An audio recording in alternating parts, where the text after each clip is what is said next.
Muchas de las personas que estamos aquí reunidas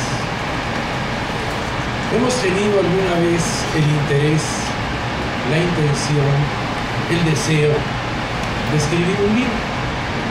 Muchos. En el inconsciente colectivo existe la idea de alguna vez escribiré un libro.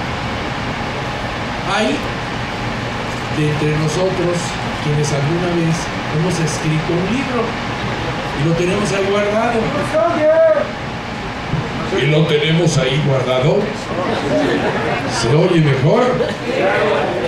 Entonces, un segundo nivel es el nivel de las personas que, habiendo deseado escribir un libro, lo escribieron, pero lo tienen guardado.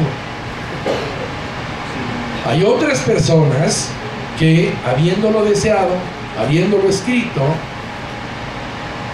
lo publican, van con una editorial o una editorial llega con ellos y publican su libro. Y ahí lo tienen y ven a sus amigos y le regalan un libro, y ven a otro y le regalan otro. Hay otro nivel, el nivel de lo deseé, lo escribí, lo publiqué y lo tengo en una librería tan prestigiada como el Sótano. Aquí lo ven, miren ustedes, aquí está guardado mi libro. Pero hoy acudimos a un acontecimiento singular, porque una persona que ideó, que escribió, que publicó, que tiene su libro en una librería, hoy lo presenta. Y ese es un acontecimiento singular en la historia de cada uno de nosotros. Tenemos la oportunidad de estar frente al autor de un libro, frente a la persona que nos lo puede dedicar, frente a la persona a la que nos podemos acercar y escucharlo, a la que podemos oler y tocar. Eso en nuestras vidas, cuantas veces se haya dado y cuantas veces se dé, representa un acontecimiento singular. Esta noche, eso es lo que nos reúne. Nos reúne la presentación que hace el doctor Alfredo Jalife de su libro, por aquellos que no oyen por allá atrás, de las guerras globales del agua, privatización y fracking. Ya tendrán ustedes oportunidad, en voces mucho más autorizadas, de escuchar cuáles son los pormenores y cuáles son las cualidades de esta obra excepcional del momento.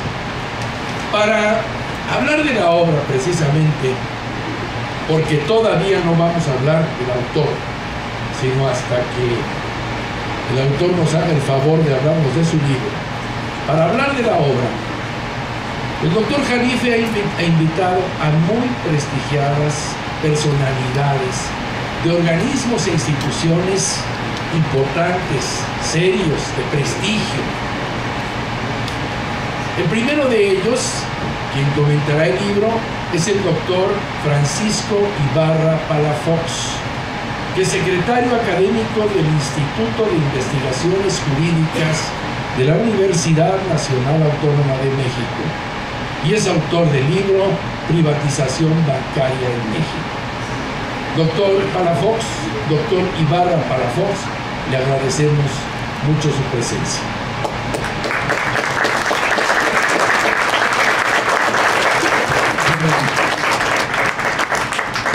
Muchas gracias a todos ustedes, muchísimas gracias en particular a Alfredo Jalife por invitarme a presentar este libro, un libro que tiene muchísimas virtudes y voy a platicar un poco de él, sé que tengo poco tiempo. Además me da muchísimo gusto estar aquí en el Sótano. Agradezco a Alfredo, agradezco la presencia de todos y cada uno de ustedes. Me da muchísimo gusto también ver a la audiencia de Alfredo Jalife, una audiencia que lo sigue, que lo seguimos. Yo mismo soy lector de Alfredo desde hace varios años, sus artículos en La Jornada, Debajo de la Lupa, sus artículos de análisis geopolítico, de análisis Entonces, Alfredo, mil felicidades para empezar, es por donde quisiera comenzar. A ver, tengo mejor soy mejor. Sí. Tengo la gran ventaja de ser el primero, ¿no? De ser el primero en hablar de una obra que tiene su primera virtud es la oportunidad. Habla sobre las guerras del agua, sobre la privatización del agua, sobre el fracking, y digo que esta es su primera virtud porque parece algo obvio, pero no hay obra sobre esta materia. En su libro, Alfredo nos expone a través de 6 grandes temas. Es un libro donde se reúnen sus artículos de análisis económico, geopolítico, sobre la materia, se agrupan en 6 temas. ¿Cómo sería el mundo sin agua, por ejemplo? Creo que es algo que a veces no nos hemos preguntado, lo damos por un hecho, que tengamos el agua. ¿Cómo podrían ser las guerras globales del agua? Que ya empezaron, Alfredo Jalife nos dice dónde ya empezaron. Por ejemplo, el caso de Siria, claramente tenemos el caso de Siria. Tenemos el caso de Irak. Alfredo Jalife tiene esta perspectiva. La guerra de Irak la hemos asociado tradicionalmente a la búsqueda, a la lucha por el petróleo, pero también alrededor de ella la lucha por este recurso, el recurso del agua. Y bueno, ¿qué guerras se podrían venir? ¿Qué otros conflictos podríamos tener? No hay que perder de vista que el agua es un elemento esencial y los conflictos regionales pueden ser múltiples. En Norteamérica particularmente, Alfredo nos platica cómo Estados Unidos está en la búsqueda del control de los recursos del agua con sus 2 principales socios. Uno de ellos es Canadá y el otro es México. Nos habla también, por ejemplo, no quiero decirles todo lo que hay en el libro, desde luego no podría, pero también de esta reserva hídrica que hay en Paraguay. La crisis, desde luego, que tenemos en algunas zonas de África, de Asia y de Medio Oriente. ¿Cómo podríamos nosotros visualizar al mundo a través de las guerras del agua? ¿Cómo podríamos evitarlas? Es un punto bien importante en el libro de Alfredo Jalife. Otro segmento de sus artículos se agrupa alrededor del tema de la privatización del agua. ¿Sí? Un tema que ha tenido éxitos y ha tenido fracasos. Por ejemplo, Alfredo Jalife nos explica cómo ha fracasado en Bolivia y el éxito que ha tenido Bolivia políticamente para frenar la privatización del agua, y lo que ha significado para el régimen de Evo Morales el haber frenado la privatización de este recurso. En algunos otros casos, desde luego, la privatización ya es un hecho, ¿no? Nosotros todos los días consumimos agua embotellada. Aquí tenemos un poco. Aquí tenemos agua embotellada. Esta es privatizada por el sótano.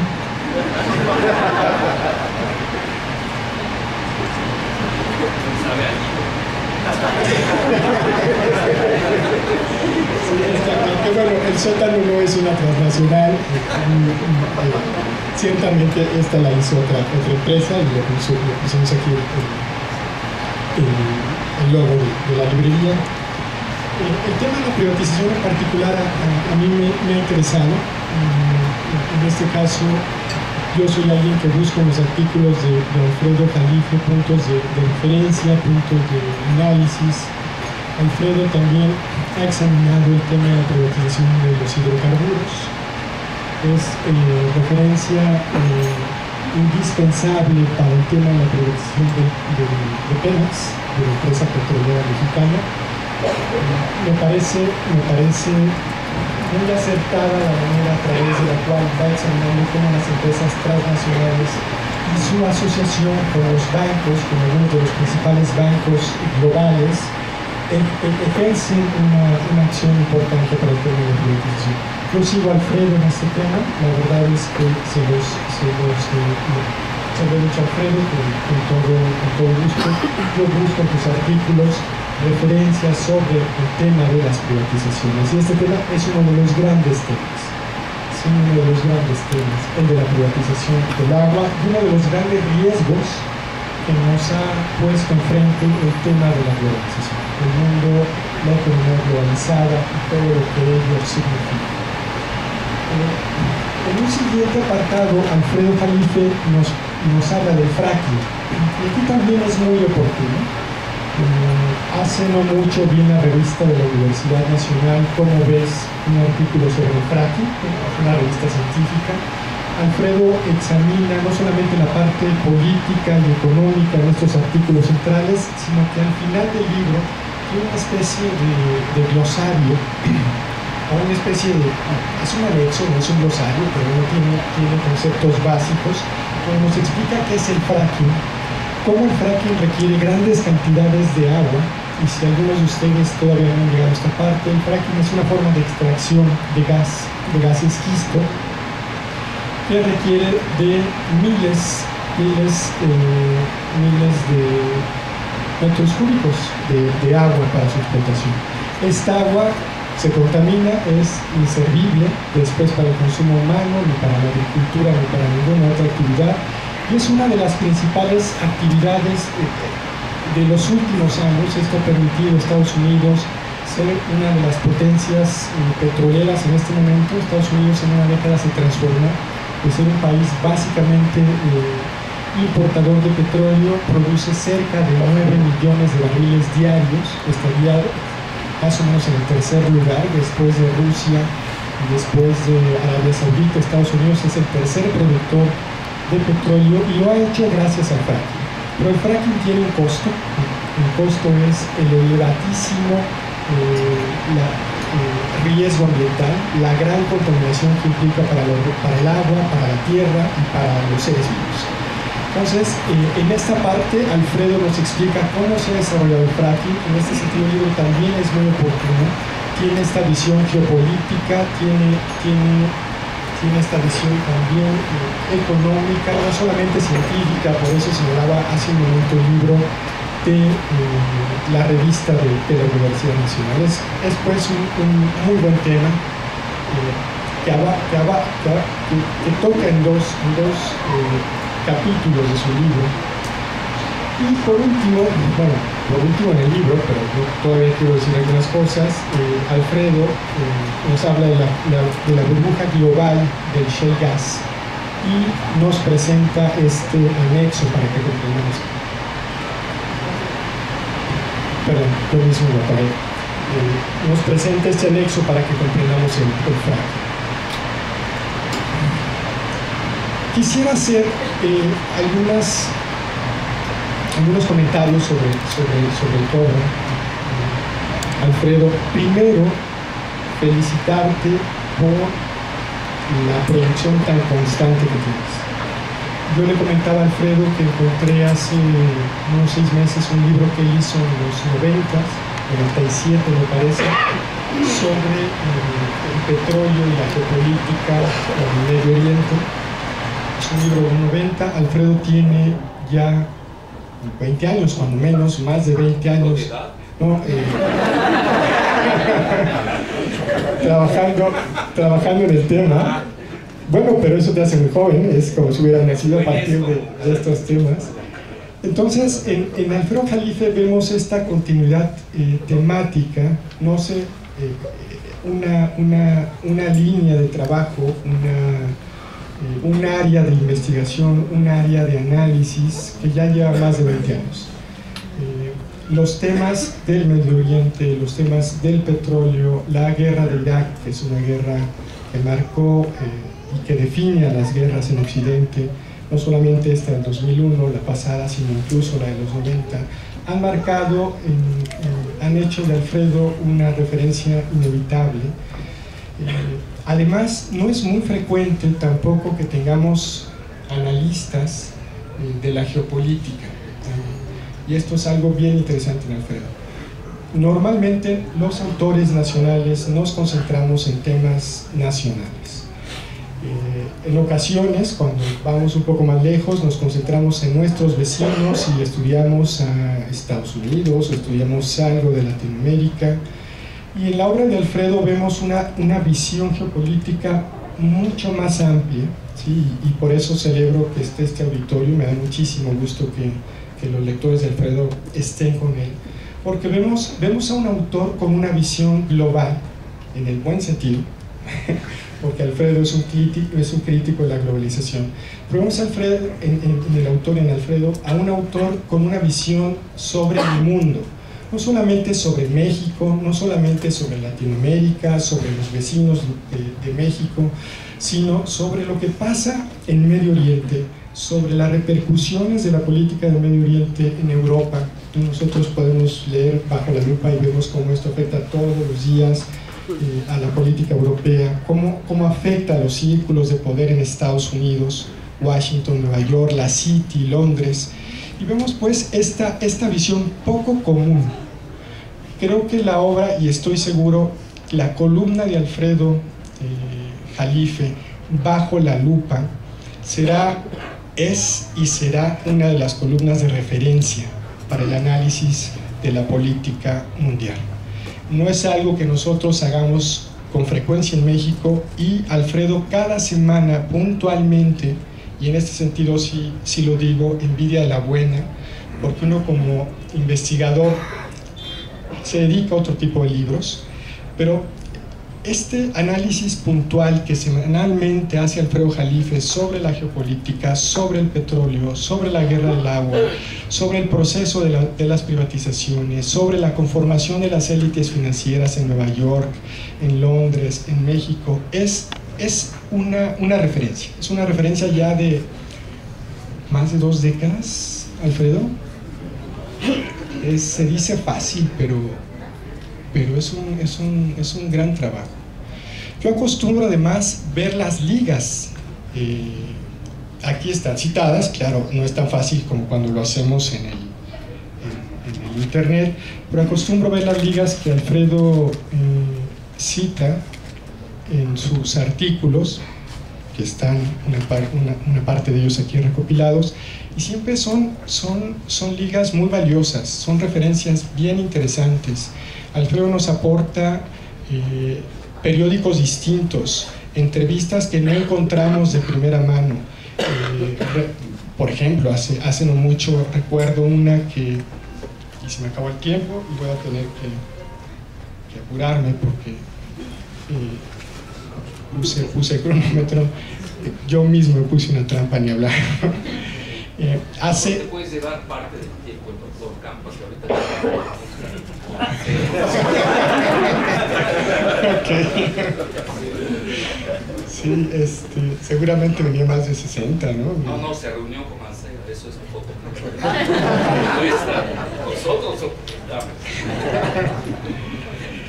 sí, hace no mucho veía a Mancera, ¿no es cierto? Veía una entrevista de Gorbachev, y leía una entrevista de Gorbachev que Der Spiegel, sí, que comentaba Alfredo Bajo la Lupa. Después de los atentados de París, hiciste un análisis interesantísimo sobre algunos otros escenarios de ese atentado, no los más obvios, no los más evidentes, ¿no? Que comentaban algunos periódicos turcos, por ejemplo, recuerdo muy bien. Sí, los turcos decían que a lo mejor estaba el Mossad de Israel atrás de esto. Entonces, a lo que voy es, los artículos de Alfredo nos dan referencias diferentes. No tenemos la primera impresión, no tenemos la primera nota, tenemos siempre una búsqueda previa de información que es bastante valiosa.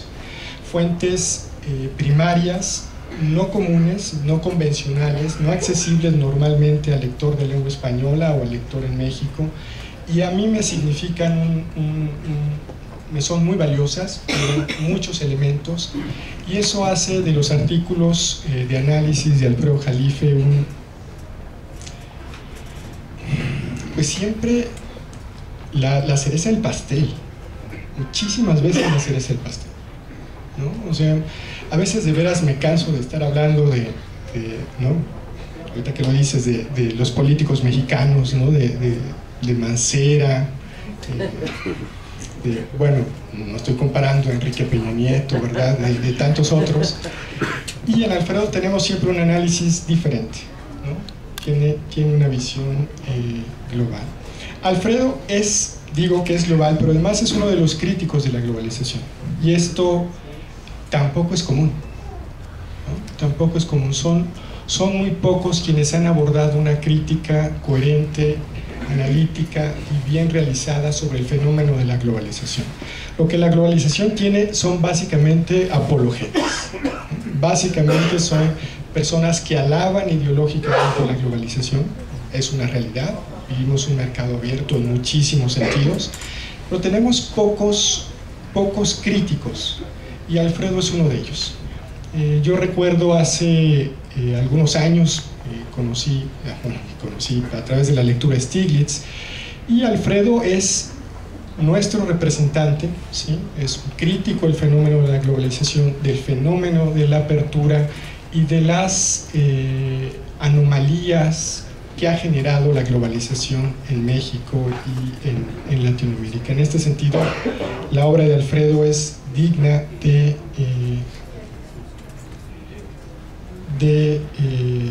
tenerse siempre muy presente. Y concluyo, porque no vaya a ser que Mancera se nos adelante y venga el siguiente ponente. Hay algo que me gusta mucho en la forma en la que Alfredo redacta sus artículos, y es, Alfredo, yo no sabía, me enteré después platicando contigo, ya que nos conocimos y todo esto, que inicialmente eres médico. Bueno, eres médico, además eres especialista en neurología, neuroendocrinología, y esto... Ese es mi clon. ¿Tu clon? Pero sí, el alter ego de Alfredo es muy interesante, porque hay una forma en la forma en la que redactas, alcanzo a percibir esta otra formación, y esto le da cierta diferencia, le da cierta distinción a tus artículos. No es la forma, estas referencias que haces, por ejemplo, a los números, ¿no? Cuando uno ve tus artículos y ves el www.go y los números donde cita Alfredo la página, es como si uno se acercara a esta parte científica, ¿no? Es algo que nosotros, quienes venimos primordialmente de las ciencias sociales, no hacemos, y que intuyo, puede ser que no sea cierto, que Alfredo hace con mucha facilidad por la formación que tiene en medicina y bueno, las disciplinas científicas que están alrededor de la medicina. Es una forma de redactar muy original. No podríamos no identificar tus artículos cuando vemos esas citas, cuando vemos esas referencias inmediatas. A veces me parece un poco estos artículos que hacen los científicos o los médicos, ¿no? No son tan narrativos, pero al mismo tiempo tienes la narrativa suficiente para hacer un gran argumento, pero tienen esta precisión como de artículo científico, como si se parecieran un poco a un artículo científico. Entonces,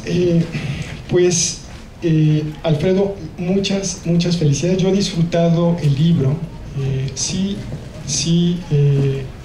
Seguramente veremos más libros de Alfredo Jalife sobre temas relacionados. Alfredo Jalife es un autor que podemos identificar por su trabajo, por sus temas, por sus intereses. Yo felicito mucho a Alfredo, la verdad me congratulo de estar aquí, le agradezco mucho a Alfredo la invitación, y los invito de veras a leer el libro, a enterarse sobre la privatización del agua, sobre el fracking, sobre la lucha global que ya existe en este momento alrededor del agua. Pues muchísimas gracias.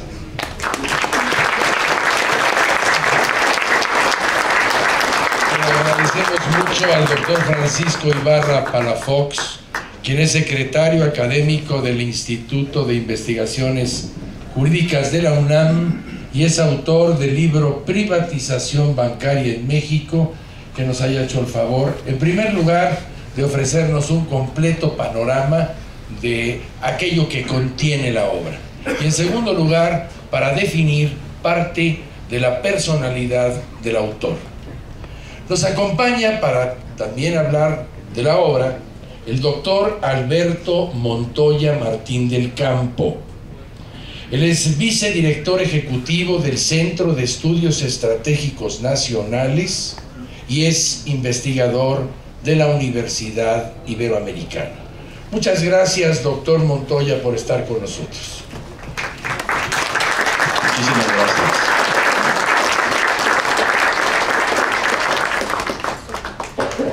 Voy a poner aquí también el relojito. No, no me lo pongan. Bueno, pues primero que nada, muchísimas gracias a la invitación de Alfredo Jalife a presentar, comentar esta obra. Y bueno, agradezco esta presencia imponente de todas y todos y cada uno de ustedes. Esto me parece, y ahora lo voy a comentar, uno de los principales efectos del trabajo de Alfredo. Me voy a referir, si les parece, aunque ya como ya se ha abordado, los elementos, el contenido, la estructura, algunas de las tesis. En primer lugar, me quiero referir a Alfredo Jalife como intelectual.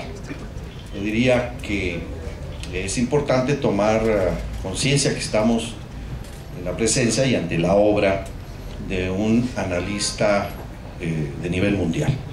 No es un académico, digamos, que hace su trabajo con toda excelencia. Es un analista de nivel mundial. Y lo hace dándonos a los mexicanos elementos fundamentales para ser libres. Esta es una tesis fundamental de Hegel. Es imposible ser libre sin pensar, porque la libertad no es algo instintivo, es algo consciente, pero además debe tener referentes éticos. Pero una de las cuestiones mediante las cuales se implanta la dominación es justamente suprimiendo la capacidad de entender. Por eso es tan importante el aporte de Alfredo. Y en este sentido, no es casual que haya transitado de una disciplina científica como la medicina, especializada en el campo específico en el que él es competente, sino que haya transitado a la geopolítica, ¿verdad? Porque la geopolítica es hoy necesario considerarla para explicar nuestra realidad. Cuando hablamos de geopolítica, no estamos hablando de una cosa externa que está por allá afuera, no. Estamos hablando de cuáles son las estructuras de poder en el mundo y cómo esas estructuras de poder determinan lo que está pasando en México.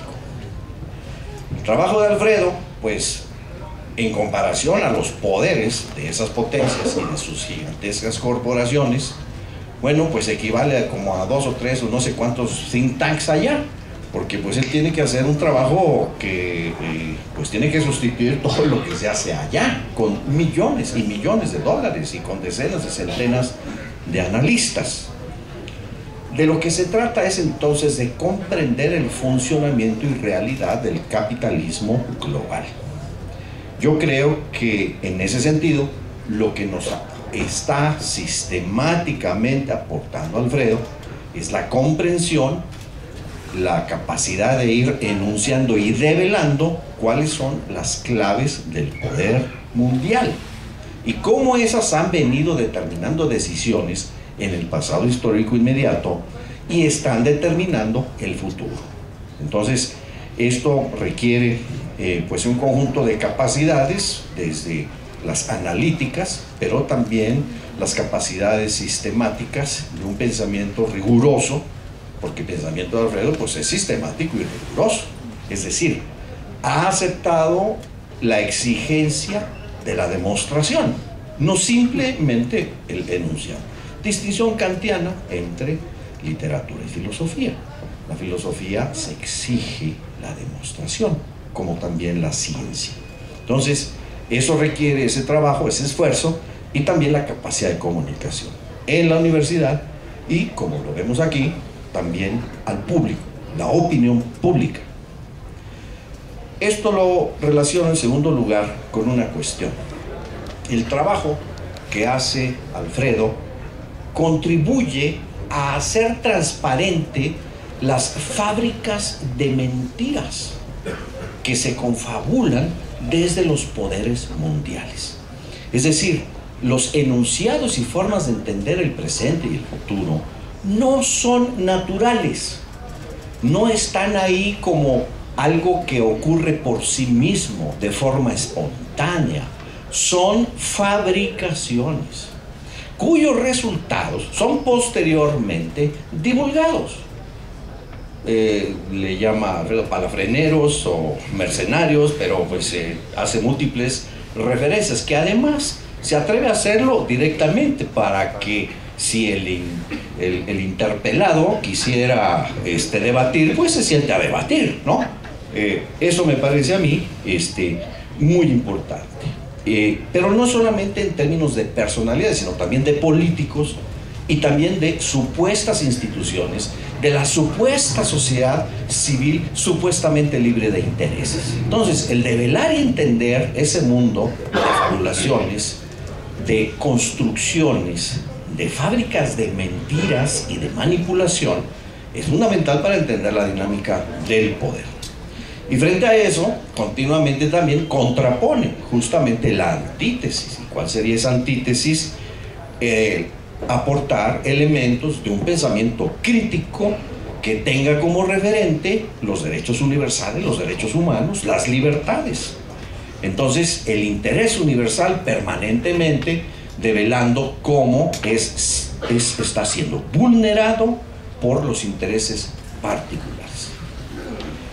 Esta sería entonces una de las principales aportaciones que me parece que constantemente, de forma continua y sistemática, hace Alfredo, lo que nos permite, por lo tanto, identificar actores, identificar instituciones, identificar personajes políticos, no políticos, aparentes intelectuales, para poderlos entender en el funcionamiento y lógica de esa estructura e imposición de poderes y de dominación. Paso entonces a otra cuestión, que es la cuestión de la guerra. El título del libro es Las guerras globales del agua. Entonces, ¿qué es lo que explica las guerras? ¿Por qué ocurren las guerras? ¿Quién promueve las guerras? ¿Por qué y para qué? Entonces, esta es una cuestión fundamental. Y para entender estas guerras, es muy importante entender justamente la forma como se han modificado las relaciones de poder a nivel global. Se ha dicho, y Alfredo creo que ha sido de los que de manera inicial hicieron estos planteamientos y que hoy los vemos en una forma muy preeminente. Estados Unidos es una potencia que está modificando su posición en el sistema de poder global.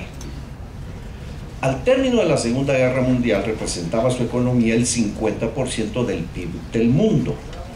Hoy representa el 23%. No es que esté en crisis, aunque sí está en crisis. Pero el problema fundamental es que hoy no puede dictar órdenes al mundo. Y resulta que el gran actor emergente es China, que hoy representa el 17% del producto del mundo. Y el conjunto de países de la Unión Europea, dependiendo cómo se contabilicen, en fin, pero es un poquito mayor de ese 23% que tiene Estados Unidos. Este es el cambio histórico emergente. Estados Unidos no puede con China. ¿Por qué? China, como un capitalismo específico dentro de la diversidad de capitalismos, ahorra el 50% del PIB. Invierte el 48% del PIB como formación bruta de capital fijo. Creció durante un periodo largo de tiempo entre 7,5% y 10% del PIB. Ahora en crisis un poco más del 6%. Y tiene sistemáticamente un superávit comercial del orden de 250,000 millones de dólares. Estados Unidos, en cambio, ahorra el 19%, no el 50%, invierte el 20%, no el 48%, crece a tasas infinitamente menores que a las que había venido creciendo China, pero tiene un déficit comercial entre 400 y 600 mil millones de dólares por año. Estados Unidos no puede con China. Y algo interesantísimo, Estados Unidos, posterior al gobierno de Clinton, prácticamente su deuda pública era pues muy reducida. Hoy representa 17 trillones de dólares, de los cuales China ha comprado del orden de 3 trillones de dólares de esa deuda pública, de esos bonos del Tesoro de Estados Unidos. Es decir, ese superávit comercial a China le permite comprar bonos del Tesoro, es decir, prestarle al gobierno chino. Entonces, Estados Unidos está atrapado. Y está atrapado porque ha pretendido mantenerse como la única potencia militar del mundo, y en este momento lo es. No hay otra nación. Todo esto pues lo ha comentado ampliamente, repetidamente, sistemáticamente en uno y otro de los artículos Alfredo, todo esto que comento. Pero hoy Estados Unidos tiene más de 700 bases militares en el mundo. No hay país que lo tenga.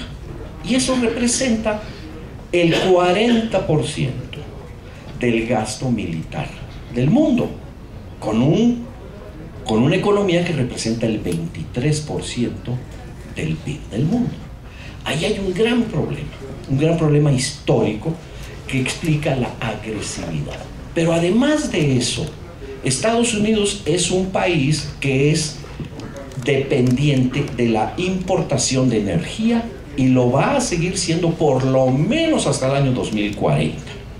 Y estos son datos que fueron dados a conocer en este documento publicado el día 20 de diciembre del 2012 en el Senado estadounidense, en la Comisión de Relaciones Exteriores, en un grupo coordinado por Richard Lugar, y esa Comisión de Relaciones Exteriores presidida en esos últimos días por John Kerry, actual secretario de Estado, nombrado en enero del 13 secretario de Estado. Y ahí queda claro que Estados Unidos, frente a toda esa mitología, todas esas burbujas, todas esas mentiras, toda esa fabricación de mentiras, y que Alfredo se goza en exponer y devastar y ridiculizar y hacer sorna, sarcasmos, etc. A pesar de todo eso, Estados Unidos es un país dependiente de energía. Pero además, un barril de petróleo que trae Estados Unidos de Irak, de Libia, no cuesta simplemente los costos de extracción y de exploración, cuesta los costos de la guerra. Entonces son barriles que salen carísimos. Y esto entonces explica el por qué Estados Unidos está justamente convirtiéndonos en una colonia. Esa es la clave para entender cuál es la naturaleza y el funcionamiento y los intereses de prácticamente todos los partidos políticos, prácticamente todos. Asimilarse a llevar a cabo este proceso de subordinación colonial de México a la economía política estadounidense. Entonces nosotros somos una economía política tributaria y dependiente de los bancos y corporaciones globales. Los bancos y las corporaciones energéticas, industriales, tecnológicas, etc. Todo esto nos lo ha venido explicando Alfredo a lo largo de los años, pero qué bueno que ya nos está empezando a caer el 20. Y como él insiste, pues allá no les cae el 20 en el ITAM y en otros lugares, pues porque pues no están para entender, ellos están para reproducir estas mentiras y estas fabulaciones. Por eso es el México itamita neoliberal, que bueno, es una categoría ya política consagrada y que será un referente del análisis político que explique qué hemos estado haciendo y siendo los mexicanos en estos últimos 30 años. En ese sentido, es muy importante el aporte que hace Alfredo para que entendamos cómo funciona el capital financiero, porque es el capital financiero el que está detrás de las empresas energéticas, es el que está detrás del agua, es el que está detrás del control de la alimentación. Entonces, frente a eso, justamente él ha hecho una serie de aportes fundamentales para entender, bueno, pues la lógica del acueducto de Monterrey, vinculado a toda la estrategia para sacar mediante el fracking el gas que está en los estados del norte, como le llama él, fétida ley Corenfeld, ¿verdad? Porque bueno, pues ahí expone de una manera brutal, descarnada, los procesos de corrupción política en México y en Israel, y quiénes son sus nombres concretos y beneficiarios. Yo quisiera, en beneficio de este privilegio de tener la bondad de su atención, terminar mis comentarios señalando que lo que nos invita todo este trabajo, este libro, que evidentemente pues es de lectura obligada en estas reflexiones, es preguntarnos cuáles son los imperativos que tenemos los mexicanos. ¿Cuál es el primero? Pensar. Pensar. Porque es imposible tomar decisiones sin pensar. Entonces, eso es lo primero. Pero este pensar no es un pensar abstracto y tampoco es un pensar contemplativo, de observatorio. Es para que transformemos la realidad.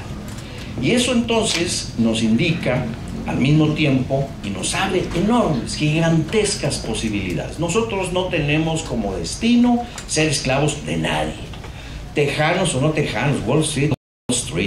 Somos seres humanos con plenitud y capacidad de ser plenamente libres, y lo que tenemos que hacer es recuperar nuestra soberanía, que justamente la soberanía es la libertad de cada uno vinculada por lo político a través de una relación ética de derechos y deberes que nos vinculan intersubjetivamente. Eso es el Estado. Nosotros somos el Estado. No es un edificio, no es un papel donde está firmada una decisión de nuestros ancestros. No, nosotros somos el Estado.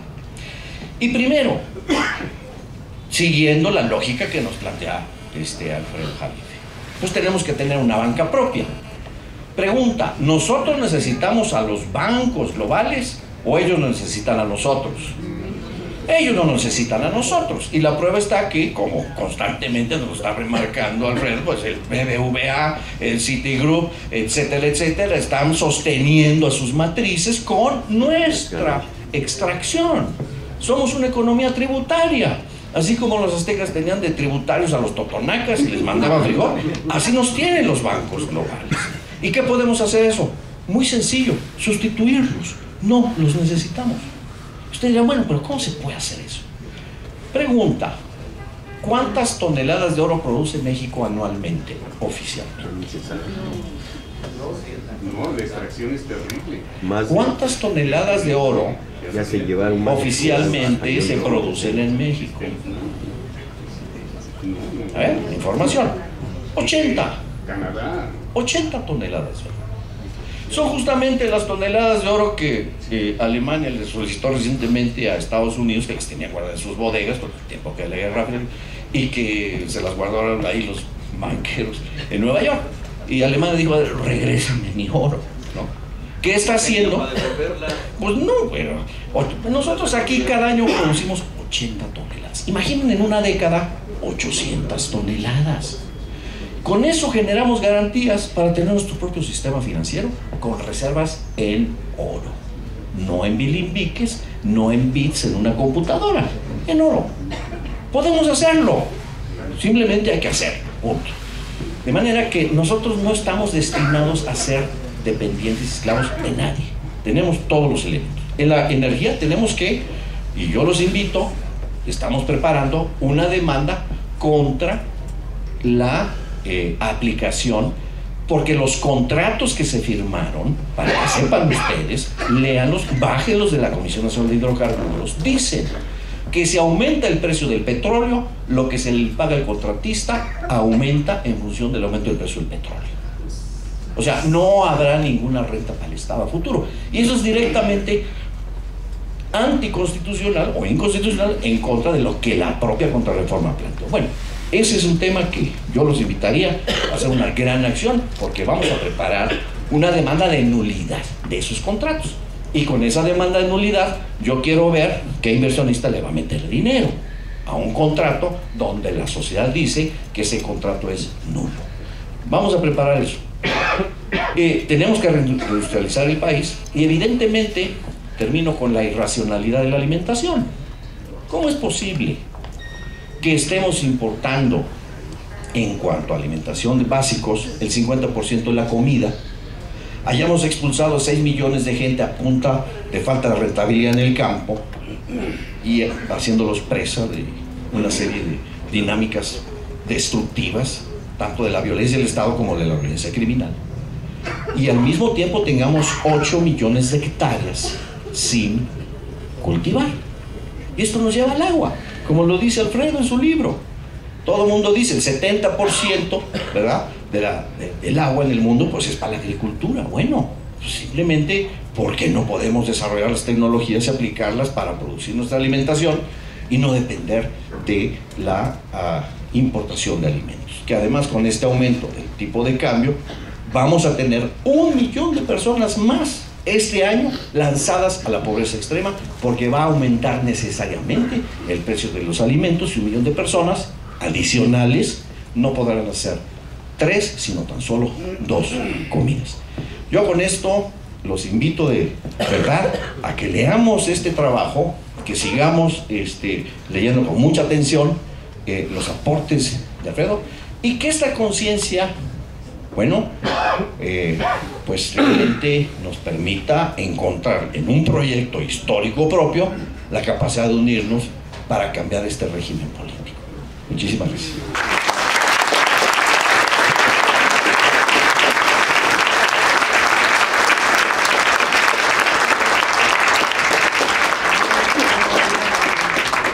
Le agradecemos mucho al doctor Alberto Montoya Martín del Campo, vicedirector ejecutivo del Centro de Estudios Estratégicos Nacionales e investigador de la Universidad Iberoamericana, que nos haya hecho el favor de acompañarnos y de descubrir para nosotros, que estamos en la presentación del libro Las guerras globales del agua, para aquellos que llegaron tarde y pensaron que había tantísima gente, dice, despierta tanto interés, es el doctor Jalife, pero nos ha hecho el favor el doctor Montoya Martín del Campo de descubrirnos algo interesante, muy importante. El doctor Jalife nos ayuda a, pensando, ser personas más libres, y nos ha hecho favor de describirnos algunas aristas y algunos puntos finos del libro que el día de hoy estamos presentando. Nos acompaña con esta dinámica y esta promesa de que quienes presentan el libro son solamente personas de las más altas cualidades intelectuales y profesionales. Nos acompaña esta noche el doctor Armando López Velarde Campa, que fue presidente de la Asamblea Legislativa de la Ciudad de México y es investigador del Instituto de Investigaciones Jurídicas de la Universidad Nacional Autónoma de México. Es autor también del libro Derecho Internacional Contemporáneo. Doctor López Velarde, muchas gracias por acompañarnos. Muchas gracias, buenas noches. Una disculpa y de nuevo infinitamente agradecido por el privilegio de compartir con estas personalidades. Muchas gracias, doctor, querido amigo Alfredo Jalife, por este privilegio de estar hoy comentando. Verdaderamente este libro no tiene desperdicio, es algo muy oportuno en el momento en que aparece, porque las Naciones Unidas han declarado que ya el agua es el tema primordial en el mundo. Lo han dicho las Naciones Unidas. Solamente aquí en México estamos siempre como en todo al revés. Pero en su columna de Bajo la Lupa de ayer, de la jornada, el doctor Jalife resumidamente hace una pregunta y dice: ¿cuánto valdrá una acción del derecho humano, entrecomillado, del agua en Wall Street? Esto pudiera ser, esta pregunta, el resumen de este libro. Es una delicia leerlo. Lo atrapa a uno la lectura desde un principio y no tiene desperdicio ni una sola página, porque al mismo tiempo que se documenta y además le pone nombre y apellido a los saqueadores de los recursos hídricos de México, pues quiero agradecerle al doctor Jalife no solo la invitación a esta presentación de su libro, sino también precisamente porque agradecerle por lo que ha hecho por México. Usted es un gran mexicano y esta aportación nos abre los ojos, este tema de la privatización y del fracking. Es un texto sumamente oportuno y a lo largo de 7 capítulos nos lleva por una reflexión cercana del signo que, como bien dice el autor, marcará este siglo: el agua.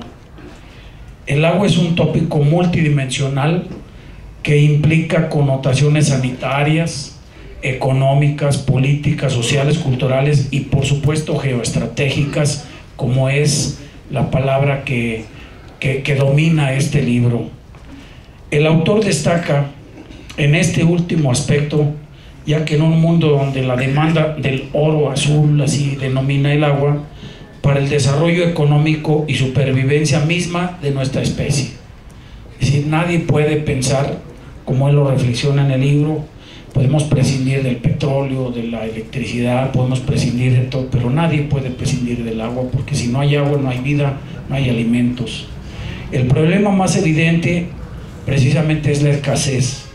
Ello lo corroboran cifras dadas por Naciones Unidas, donde refieren que hoy en día 663 millones de personas, de seres humanos, continúan sin acceso a este vital elemento, y al menos 1,8 millones de seres humanos en el mundo utilizan fuentes de agua que están contaminadas. Más del 40% de la población mundial padece escasez de agua y 2,4 millones carecen de servicios básicos. Hablo de los servicios sanitarios, como son las letrinas, los baños, y más del 80% de las aguas residuales que se verten en ríos o mares, y cada día cerca de 1000 niños mueren debido a enfermedades prevenibles que se podrían evitar, causadas por el agua o también por diarreas.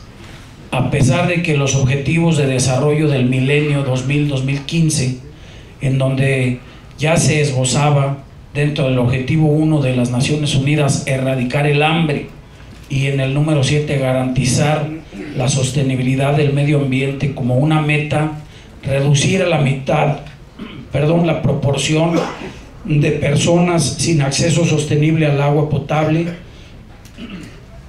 y a servicios básicos de sanidad, no se alcanzó.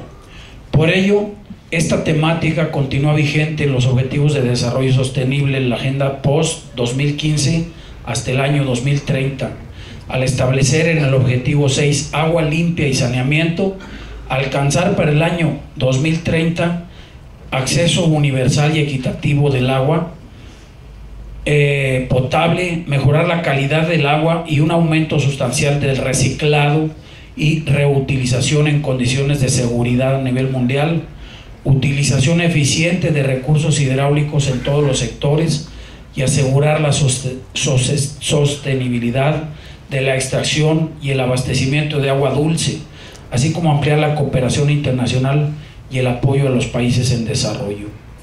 En este sentido, El autor llama la atención sobre los efectos a corto, mediano y largo plazo del uso y abuso de los recursos acuíferos, que para el año 2040, apenas en 24 años, 34 países, incluyendo el nuestro, enfrentaremos un estrés hídrico extremadamente alto de alrededor de 40 a 80% de escasez. Si bien la mayoría de estos países se encuentran en Medio Oriente, este fenómeno afecta a la población mundial y en cada país tendrá consecuencias dependiendo de sus características geográficas, económicas o políticas, como lo señala ampliamente para el tema de México. Hablando del cono sur en Chile, proyectado para pasar del estrés hídrico medio en 2010 a una muy alta escasez de agua en el 2040, enfrentará una disminución del suministro de agua a consecuencia de los efectos combinados tanto del incremento de la temperatura como de los patrones cambiantes de la precipitación. Así también, el doctor Jalife analiza las acciones adoptadas en esta materia por actores nacionales e internacionales como las ONGs, las organizaciones gubernamentales, instituciones financieras, empresas transnacionales, sociedades civiles de todos los países, los think tanks, etcétera. Todos ellos son ahora actores vitales de lo que el doctor Jalife bien denomina la nueva geopolítica del agua. El autor nos ilustra esta nueva realidad en cómo la familia Bush ha adquirido la escandalosa cantidad de 121 hectáreas en la zona del Chaco, en Paraguay, asentadas en el mayor acuífero de Sudamérica como del mundo, el acuífero Guaraní, compartido por Brasil, Argentina, Paraguay y Uruguay, y ahora es propiedad de la familia Bush. O sea, no les basta el petróleo y por eso hicieron la guerra del Pérsico, ahora van por el agua. El doctor Jalife nos enfatiza cómo las transnacionales han hecho del agua su gran negocio, dilapidándola a escalas gigantescas para obtener ganancias brutales, relegándola de su estatus de derecho humano a una materia prima de bien de consumo, en el mejor de los casos, sino a una simple y llana inversión financiera. Todo esto nos señala como un bien que en principio debe ser público y vinculado al derecho fundamental de cualquier ser humano, se haya convertido, gracias a estos grandes capitalistas y agiotistas, en una visión presente y de futuro de grandes negocios, en donde, como siempre, el poder sobre el agua estará detentado por una élite, mientras que el resto de la humanidad, miles de millones de seres humanos, sufrirán por su escasez, incluyendo nosotros. Por ello, el autor advierte que con el paso del tiempo y sin acciones que mitiguen el agotamiento de las fuentes de agua, la producción de alimentos disminuirá. Estamos condenados a que no haya alimentación debido a que la agricultura utiliza el 70% del abasto del agua global. No hay duda de la relación intrínseca entre la crisis del agua y la alimentaria. No vamos más allá. Apenas el sábado pasado, el Parlamento venezolano declaró crisis alimentaria nacional y solicitó ayuda a la FAO y al Fondo de Naciones Unidas, UNICEF, para la infancia, con el propósito de enviar expertos y determinar los riesgos que entraña este problema para sus 30 millones de habitantes. La escasez de alimentos en este país latinoamericano está calculada entre 50 y 60% de los productos básicos. Además, el agua que llega a la ciudad de los acueductos de Pau, Cachinché, es agua sucia, amarillenta, hedionda. La encuesta en COVID de 2015, en la que 3 universidades estudiaron la calidad de vida de los venezolanos, detalla que el 81% de los hogares obtiene agua de dichos acueductos y el 38% ni siquiera tiene acceso continuo a la misma. Y como lo ha señalado constantemente en todos sus artículos semana a semana, pues no tenemos que ir tan lejos. Aquí mismo, en el Valle de Chalco, en toda la zona de la periferia, y aquí mismo en muchas delegaciones como en Iztapalapa y en muchas otras, no hay agua, o el agua que está a disposición es mínima y sucia. No es el único país en crisis alimentaria y de agua, especialmente en África y Asia. Países como Somalia, Kenia, Etiopía, Eritrea, Djibouti padecen la peor crisis alimentaria del mundo: desnutrición, sequía y encarecimiento de alimentos. Los campos de refugiados en Kenia se encuentran desbordados por el éxodo de miles de somalíes que cruzan la frontera huyendo de los conflictos armados, todo lo cual nos habla de la gravedad en la que puede caer la humanidad si no toma las grandes precauciones para hacer un uso eficiente, racional, higiénico, y subrayo porque es un término que el doctor Jalife pone en su libro, ¿sí?, un manejo humanitario del agua. Desafortunadamente, como lo señala el autor, a pesar de esta crisis, las grandes potencias quieren utilizar el recurso hídrico para la explotación del petróleo y gas natural mediante el fracking o fracturación hidráulica, mecanismo de perforación de pozos verticales que utiliza una mezcla de agua, arena y sustancias químicas que al elevar la presión fuerza el flujo y salida de hidrocarburos. Sin importar las gravísimas consecuencias de este mecanismo y de tanta contaminación del medio ambiente como el agua, países vecinos como Estados Unidos impulsan su utilización, a pesar de que, como afirma el autor, un estudio realizado por el Panel Intergubernamental para el Cambio Climático señala que el gas metano, 10% de la extracción del gas natural, es 86 veces más dañino que el CO2 y su efecto invernadero impacta de manera muy negativa en el calentamiento global. En Estados Unidos, por ejemplo, de los 40,000 pozos de gas natural y de petróleo que utilizan el método de fracking, ocuparon 360,000 millones de litros de agua en apenas 2 años y medio. Más de la mitad de esos campos petroleros se encuentran en regiones áridas como California y Texas y gran parte del oeste de Estados Unidos. En consecuencia, millones de personas que habitan esos estados, pero también los vecinos estados de México, sufrieron la pérdida de abastecimiento de agua potable, así como desabasto de alimentos. No olvidemos que el Valle Central de California aporta una tercera parte de la producción nacional. Para ilustrar lo anterior, baste mencionar que 46 sistemas públicos de agua en Texas han sido vulnerados. El condado de Bernhardt se quedó sin agua en 2014 debido a que se desvió para ser utilizado en el fracking.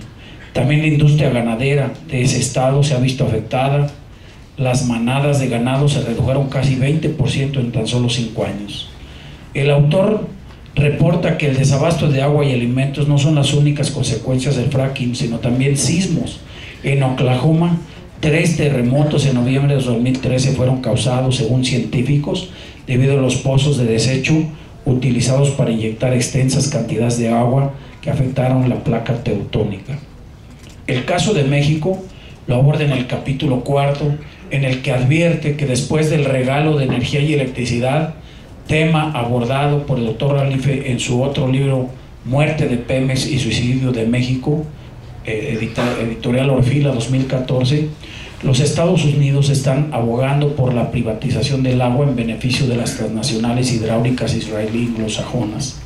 Señala que el exdirector general de Conagua, David Copperfield, le vamos a poner David Copperfield, porque desaparece todo para su beneficio. Eso lo manejaste en tu columna de hoy. En tu columna de hoy la manejas, ahí viene el nombre. Fue el elegido para la privatización del agua en beneficio de la transnacional MECRO, empresa estatal de agua israelí responsable de implementar el apartheid del agua criminalmente contra el pueblo palestino, incluido el saqueo de los recursos en los territorios ocupados, y que en 2005 estableció un brazo comercial para iniciar su expansión internacional. Pues este señor David Copperfield Friedman fue el intermediario para impulsar la privatización del agua y, cito, entre comillas, MECRO arrancó un acuerdo considerado histórico durante la visita del presidente Simón Pérez a México en noviembre del 2013. Su director, otro Simón, Ben Hamo y Copperfield firmaron el acuerdo. Por ello entendemos que la nueva Ley General del Agua, fíjense bien, hasta dónde llegan estos privatizadores del país itamita, neoliberal itamita.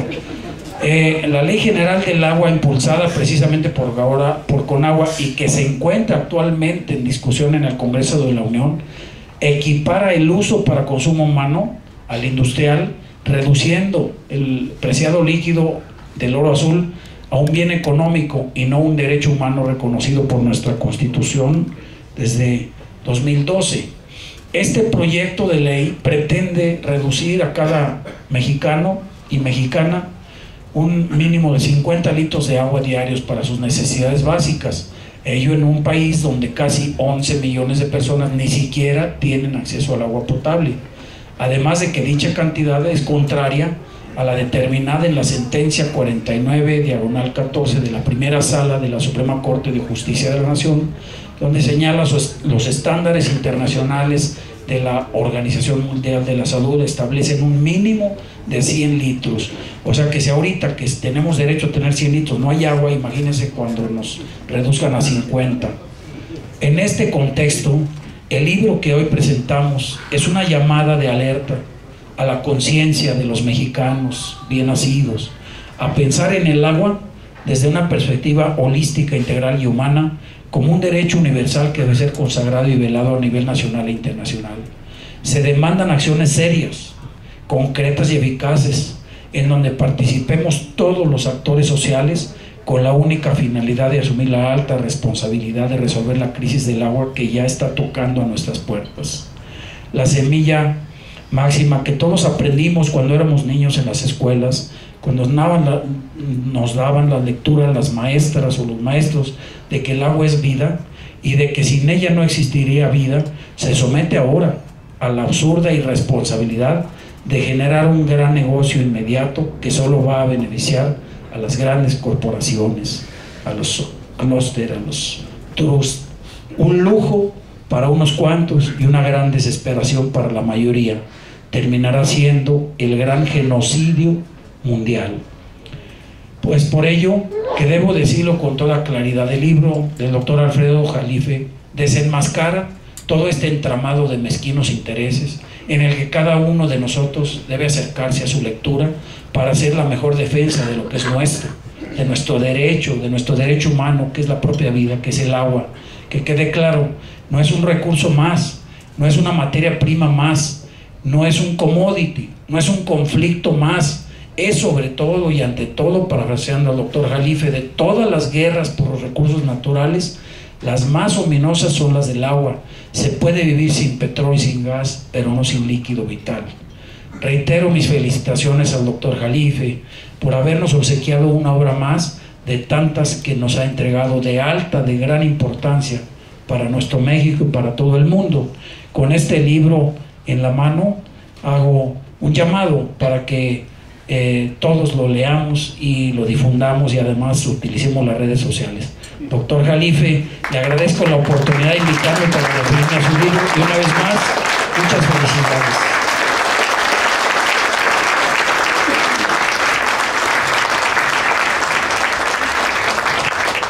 Con amplitud han subrayado, todo subrayado, con amplitud los doctores Ibarra, López Velarde y Montoya Martín del Campo han descrito la obra del doctor Jalife y han de paso